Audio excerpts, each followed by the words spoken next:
Today, I've got something special for you Mini fans, and I'm putting up the F56 GP3 against the R56 GP2. And in the boxing world, it's like a Zuma Nelson going up against Floyd Mayweather. Two different eras, but both at the top of the game when they were fighting. So, you Mini fans, let's enjoy this one. I'm Max Devani. Welcome to Driven Plus.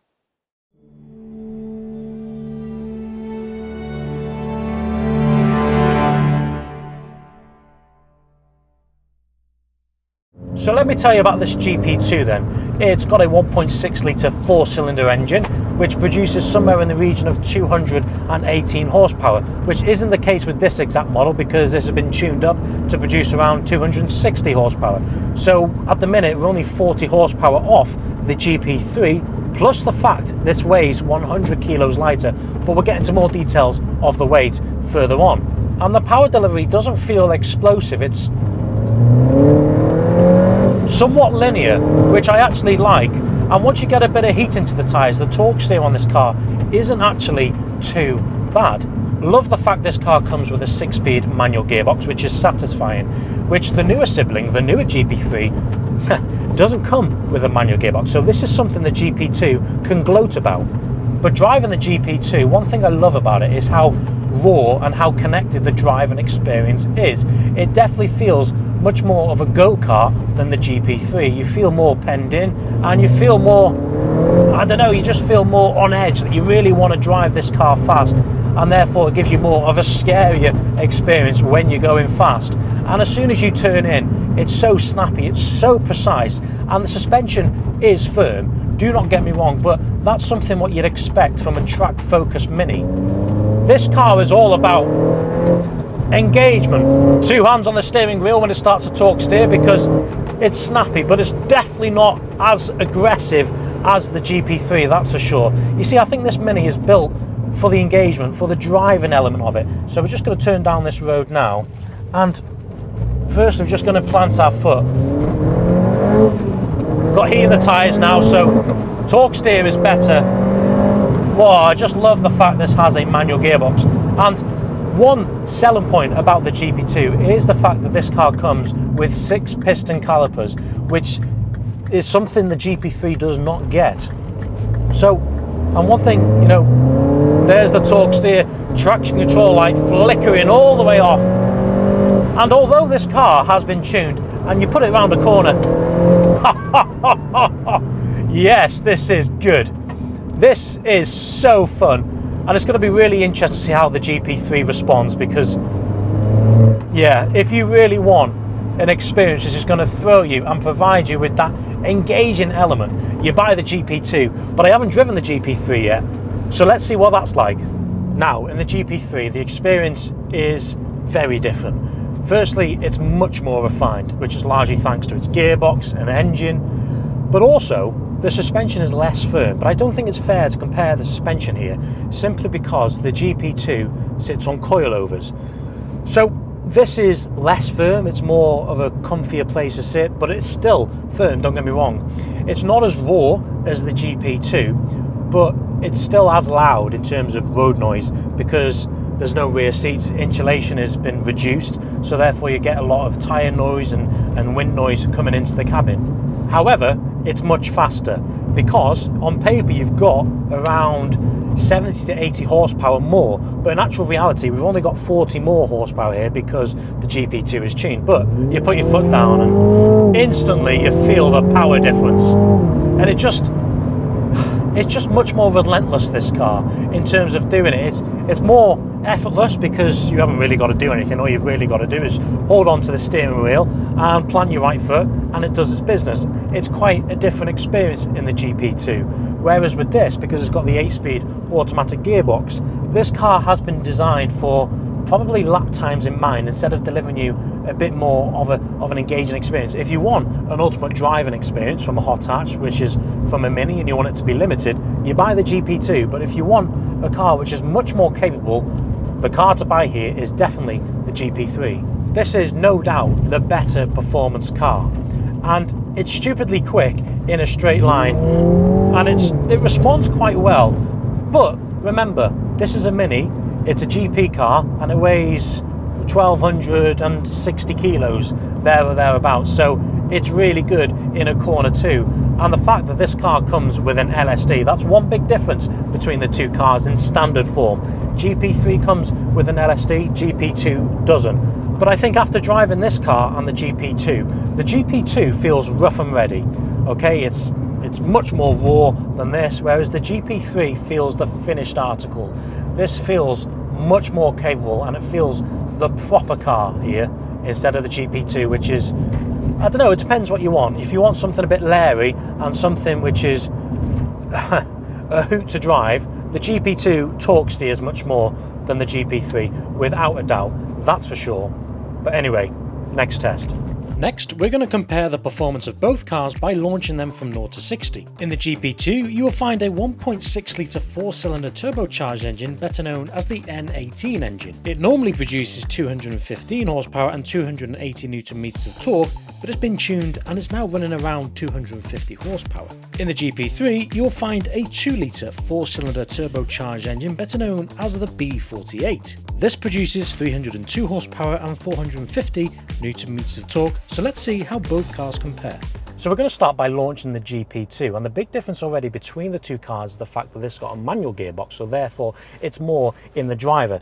Getting the power down in this car is dependent on the driver much more than the GP3. So on your screen now are the stats and figures on this car, so pause your screen if you'd like to look into them. Okay, let's go. Let's leave traction control on because I think that helps it.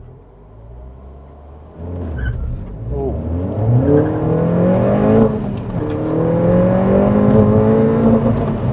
What was that there? Oh, that was a good time. 5.85 seconds. That's half a second quicker than what Mini say. But however, that is 0.6 seconds off the GP3's claimed 0 to 60 time. However, I do think we're going to get quicker in the GP3. So let's find out. Okay, it's time to launch the GP3 to see if it's any quicker than the GP2. I think it will be, simply because it's automatic and it's got more power. So this car does have launch control, and to put it in launch control, gearbox has got to be in S and traction control off, which then engages GP mode. On your screen now are the stats and figures on this car, so pause your screen if you'd like to look into them. Right, 5.8 seconds to beat. Let's go. It's actually a pretty good launch. 5.01 seconds, there you go. Straight away, we don't even need to do a second one because that just shows how quick this car is, simply compared to the GP2. And even if we had a manual gearbox, will that really take 0.8 seconds off? I don't think it would. Just goes to show the level of engineering and technology that's gone into the GP3. Anyway, next test. Let's talk about the R56 for a minute. And next to the GP3 over there, the F56, as you can see, there's quite a size difference. This is smaller, this is quite bigger. And if you compare the width of the windscreen, that's one size differential. This is much wider, this is much slimmer. And because of that, I therefore think this is the better looking car. If you're going to ask me, I think the proportions are better. I think it looks a bit more aggressive. This has more red accents going on. This is thunder grey. This is racing grey. So there is two differences between the colours here. As you can see, the wing mirrors are two different colours. This is like a silver here, and this is silver on the top, and you get the number on the top. Whereas on this one, no number. The number goes on the carbon fibre extended wheel arches. However, though, the difference between the two cars here is you can tell the budget was higher on the GP3 as opposed to the GP2 because you got a lot more carbon fibre going on. This came with an LSD as standard, this never. However, this car has got some modifications. It's got a Quaife LSD, it's also got some alloy wheels, it's got some beefier suspension, coilover, it's been polybrushed all round. So, okay, it might not be fair to compare apples to apples. Now, if you come here for a minute, I'm going to show you one big difference between the two cars, which I think the GP2, I hold the GP2 higher in terms of the brakes. So the GP2 comes with 6 piston calipers, which is pretty cool. But let's just go and have a look at the GP3s for a minute, because the GP3 comes with 4 piston calipers. but they're massive, they're huge calipers. So therefore, although this has 4-piston calipers, I think the brake force, you can't really tell the difference. They both work very well. This is slightly heavier, but the surface area is larger in the GP3. So therefore, just because the GP2 has 6-piston calipers doesn't necessarily make it better. Another thing is the weight of the two cars. This is around 100 kilos heavier than the GP2. Few things going on here. It's got better suspension, it's got a bigger engine. This has a 2 litre, of course. That one's got a 1.6, and the fact that it's a bigger car as well. And in terms of price, the GP3 is, well, they've held the value really well. You can pick one of these up for around £35,000, which is a lot of money for a Mini, don't get me wrong, but they've stayed at that for a long time. Whereas the GP2, bear in mind, these are both special edition Minis. The GP2 you can pick up for around the £15,000 region. Some are a bit higher because they've got lesser mileage, but some are a bit lower because they've got higher mileage. It depends. Which do I think is the better special edition Mini? Personally, I think the better special edition one is the GP3, but I can appreciate both cars. You can definitely tell more development went into the GP3. I like the fact it's got more power, which is something the GP2 doesn't have over the same generation JCW, whereas the JCW from the F56, the GP3 has around about 70 horsepower more maybe, which is quite a big jump, whereas this doesn't have any jump over the JCW model. So that's one big difference. Now let's talk interiors, starting with the GP2. A couple of things I like is the speedometer in the middle. That's iconic for the Mini, isn't it? And you've got the rev cluster behind the steering wheel, which I like. It's bigger than the GP3 because I think there's one problem with the GP3 and the F56 JCWs and GP3s. I just think the rev counter is a bit too small. Whereas this, it's nice and big. You can look when to change. I know you know a lot of people use their ears, and that's what I do. But sometimes it's nice to glance down and see what RPM you're sat at. Another thing I like is just how simple this interior is. Love the fact it comes with a manual gearbox. There's some leather touches going on, but there's a bit of scratchy plastics too.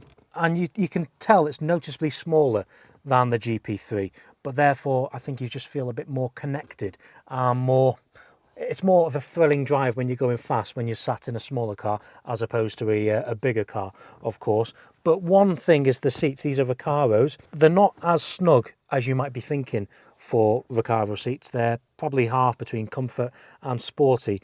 They could do with better bolstering, that's what I'll say. Now, comparing the GP3 against the GP2, there's two obvious upgrades in the interior. The first thing is just like the overall technology and the materials used. So you can tell this generation Mini had a bigger budget to contend with, and it's quite noticeable too. So the first thing, I'd say the main difference is the infotainment and the technology. So gone is the massive speedo. That's now gone into a digital driver's display behind the steering wheel. And in the middle is your infotainment screen, which is touch screen, and you've got the iDrive controller too. So in terms of technology, the GP3 feels more advanced.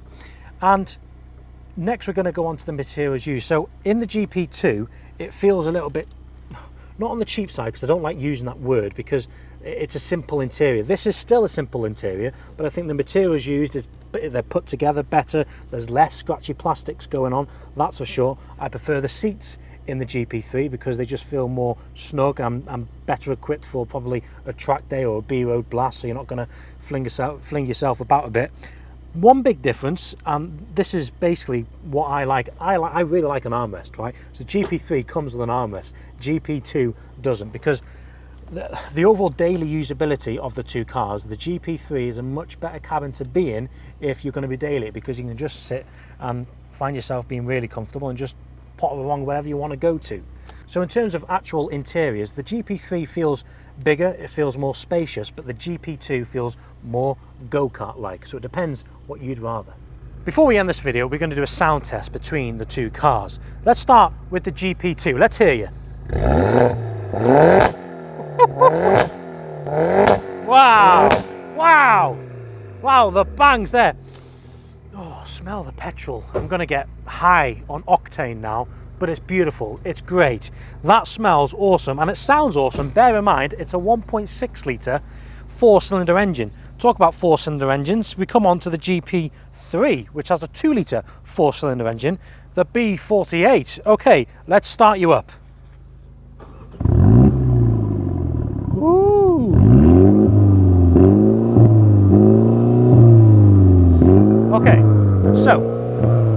you very much. Thank you. So the difference between the two cars already there.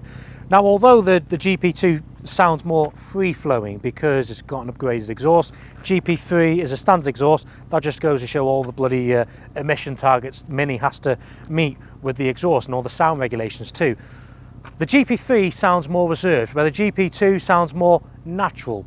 I actually prefer the sound of the GP2, but the better car to buy here, it depends how much you want to spend, because this is a lot of money for what it is. Whereas the GP2, £15,000, no matter what car you buy, I don't think you're going to lose on either, because I think the GP3 is going to stay as they are.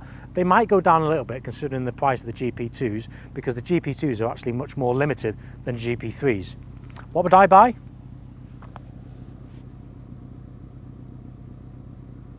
I'm not so sure. I honestly think I'd buy the GP2 because it's cheaper and it gives you much more of a raw experience. But the much more capable car is 100% the GP3. So if you want a car which you're going to be daily in, and you're going to throw in the occasional track day, and you're going to be going B-road blast now and then, buy the GP3. But if you want to buy a car to have fun on a weekend, get in and have a more raw experience, I'll buy the GP2, and it's going to cost you less as well. I don't think there's any right or wrong answer here. They're both brilliant cars. But I'd like to say a massive thanks for watching. Leave a like on the video, subscribe to our channel, and we'll see you very soon. Thanks guys, and I hope you enjoyed it. Bye bye.